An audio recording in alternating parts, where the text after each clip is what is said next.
Well, watchers, Quantamania is finally here, and with it arrives the live-action debut of Kang the Conqueror in the prime of his conquest on the big screen. Throughout the course of the film, we get to learn a bit more about his past, what exactly led this particular variant into his current circumstances, and what his plans are upon his return to the multiverse, all while watching Scott Lang and his family traverse this foreign dimension. Spoilers will lie ahead for Ant-Man and the Wasp: Quantumania. Throughout the film, we came to learn more about Kang's technology and his capabilities, watching him amass the power to pillage and ravage the Quantum City, leading only a select few to be able to escape his grasp. We know that these freedom fighters were utterly eviscerated by Kang and his forces, and we got an up-close look at Kang in active combat, a warrior variant of him nonetheless, something that we have not yet gotten to see in the MCU. While Kang was certainly a formidable threat to Scott and his loved ones throughout this adventure, we were also presented with evidence that this might actually be one of the weaker versions of Kang that we're likely to meet in the coming years. But why exactly is this? And why is this Kang one of the weaker variants? Why isn't this Kang nearly as strong as his multiversal counterparts? And why wasn't he allowed to truly reach the fullest of his potential? The multiversal conqueror and tyrant. Well,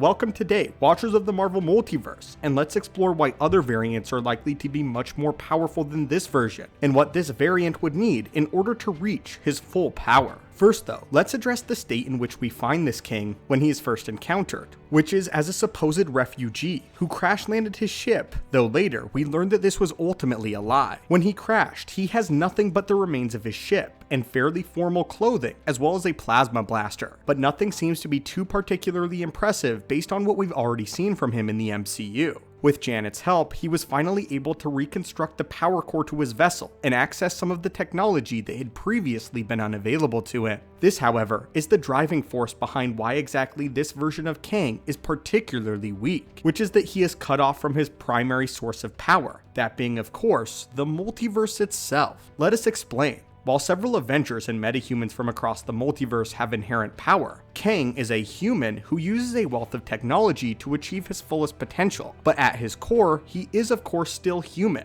Once Janet is able to reignite the engine, Kang is able to access his combat suit yet again, complete with his own array of gadgets and weapons which he previously did not have access to. Only then was he able to conquer the quantum realm, and she even states as much, telling Hank and Hope that his suit made it finally possible for his conquests to begin, commencing his tyranny over Krylar's civilization. Before this though, he was relatively stagnant and comparatively crippled. Again, he's just a man. It took him and Janet quite a long time to figure out how to reignite the core, and while we aren't given a specific timetable, Janet states that they tried everything, and the implication is that this could have taken years to achieve. If he had tried to conquer before this, he would have immediately been squashed by the forces of the quantum realm, and he would not have had the ability to make any lasting impact on their society. Though his suit is formidable, however, this is not the fullest extent of what he has access to in the ideal conditions, and this is far from what the most dangerous version of Kang from the comics has access to, and what makes him so deadly. With nothing but the suit that he has, and that lay within his very ship, he was able to build an empire, repurpose quantum technology, and raise an army with little more than what he had immediately accessible in his combat gear. If he was able to amass this arsenal with just a suit, and send much of the quantum society into hiding, then what might he be capable of if he could access any technology from any point on the timeline anywhere in the multiverse? Quantum technology is certainly impressive, but it is far from what the multiverse as a whole has to offer a Kang variant, and Kang is only able to get his hands on an insignificant sliver of what he used to have. In the prime of his life amidst his conquests, he was able to take technology and soldiers from anywhere and everywhere in the multiverse, carrying them across realities and growing his power with each passing timeline that he was able to rupture. That's the inherent thing that makes Kang so deadly. The more he conquers, the more he learns, and the more he grows in power. In the comics, Kang's genocides were aided by the very best weaponry that reality as a concept had to offer, and this would explain why this Kang was able to massacre Avengers so regularly while still losing to Ant-Man here, and the Council ultimately knew this. The Council of Kangs knew this variant as well as they knew themselves, and they were able to cut him off from the source of his power. Despite being vicious and intelligent, he is still just a man being aided by his gear. and while he is certainly creative and mechanically gifted, he does not have the same problem-solving prowess as someone like Tony Stark does. If Tony had been in this place, he likely would have been able to construct a new suit from the quantum technology. But rather than building his own inventions, this is where Kang as a character differs. Kang relies on the ingenuity of others and steals their work for himself. He is no god, nor is he a metahuman in the traditional sense of the word, and he relies on his technology and ingenuity to get his way.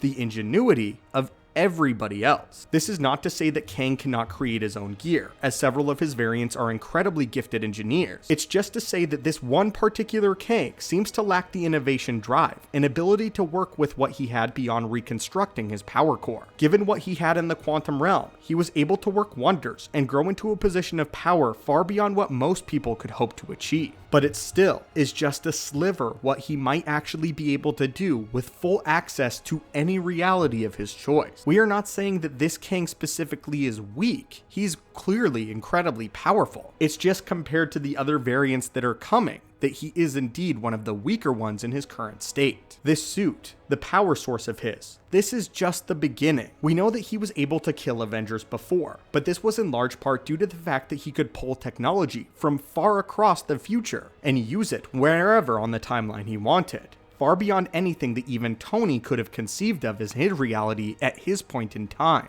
But in Ant-Man and the Wasp, Kang does not have access to any of his greatest weapons. This leaves us to wonder, however, if this Kang is so formidable with very little to his name, then what are the other Kangs capable of? What might his variants be able to accomplish once they decide to turn their eyes to war? If this is the weakest, and he was able to lay waste to an entire civilization with just a suit, then what does this mean for his variants? Keep in mind that they don't have to inherit their own technology either. They can simply steal and plunder any civilization known or unknown from anywhere in space and time. When they ultimately arrive, as was hinted in both post-credit scenes, they will likely be far more powerful than what we saw in Quantamania, and could reasonably contend with much more powerful Avengers than Ant-Man, which is something that we can guarantee will happen. But anyway, my friends, what are your thoughts on this assessment? Do you think that this Kang is the weakest of his variants, for the reasons that we stated? And do you think his other iterations will prove to be much stronger than this depiction of the character? Also, what do you think it would look like if this warrior and conqueror Kang had access to all of his technology? What are your thoughts on how Kang has operated in the comics, and how he's relied on others for his own gain? And of which of the Kang variants do you think will prove to be the most dangerous to the Avengers?